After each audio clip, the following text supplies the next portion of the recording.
He a dirty old man, have no conscience whatsoever. He smiles in your face, sells you this pitch, and all of it is just a crock of bull. A mom's Christmas dream crushed tonight. Her landlord's accused of renting a house that isn't fit to live in, and this mom is not the only victim. He's well known in Wayne County, in fact, where he's taking thousands of dollars from the poor and disabled for houses without permits to rent. Action News reporter Bill Proctor caught up with the man who has left families homeless for decades now. His name is Leonard Bale. That might sound a bit familiar to you because in a previous Action News investigation, we found Mr. Bale selling houses on land contract that were in some stage of foreclosure. Now we've heard from more single mothers who say Bale rented them houses that no one could live in. Shirley Carter's dream of a new home for her 6 children, something they could move into before Christmas, seemed to come true when she rented this 3-bedroom in Inkster from Bale a couple of weeks ago. But before her furniture and belongings were put in place... This is the bathroom.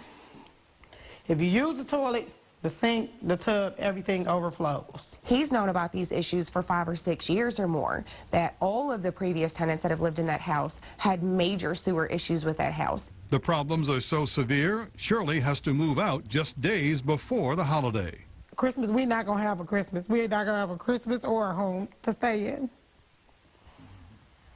This is Leonard Bale in court trying to evict another family from a house he owns with problems so serious they stopped paying him until the repairs were made. Shirley's opinion of him is shared by countless renters and owners who've dealt with Bale for decades. He a dirty old man, have no conscience whatsoever. He smiles in your face, sells you this pitch, and all of it is just a crock of bull. She just told me the house was condemned. It was stickers on the door. Somebody removed the stickers that were on the door. The woman talking to Shirley tried to buy this same house about a year ago, gave Len Bale $1,200 down and $600 a month, but she discovered the same serious plumbing issues that still exist. In fact, Kathleen tried to cut out the tree roots causing the sewer problems, but couldn't complete the job. The lady that used to live here dug this up. He never fixed anything. So he basically lied to me and told me that he fixed the problem. And come to find out, it was his last tenant that dug this up. He knew that we had nowhere else to go. He knew I had limited funds to move in somewhere, and he took full advantage of that.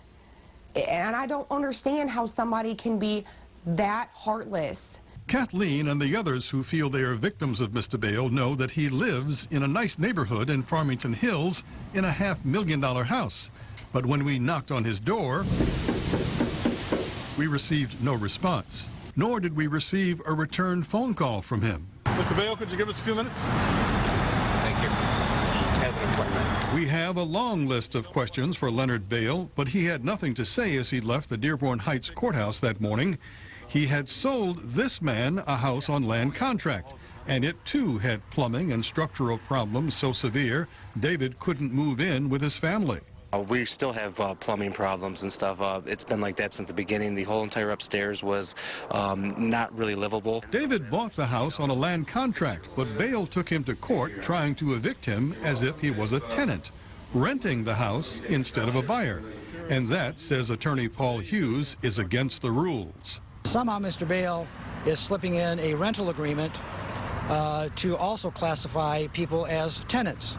If people aren't able to express to the judge what's going on, he gets a judgment for eviction months faster than he does if he followed the law. Bale and his company, Wolverine Investments, have hundreds of properties in Wayne County. He offers them on Craigslist. But people who've told us about their experience doing business with Leonard Bale have a warning for you. To everybody out there, please do not rent a house from Leonard Bale. Do your homework. I can't see how anything could be legitimate after this, but I thought it was legit. I checked with the Better Business Bureau. He had an A+ rating, but that wasn't enough. But after Action News aired its first investigation on Leonard Bale selling houses he knew were in foreclosure, the Better Business Bureau took him off their list of rated companies. We're still hearing from people who feel they've been victimized by Leonard Bale, so we'll stay on this story to follow complaints that have been made to the Wayne County Prosecutor's Office and to the State Attorney General. Bill Proctor, 7 Action News. Yeah, you would think.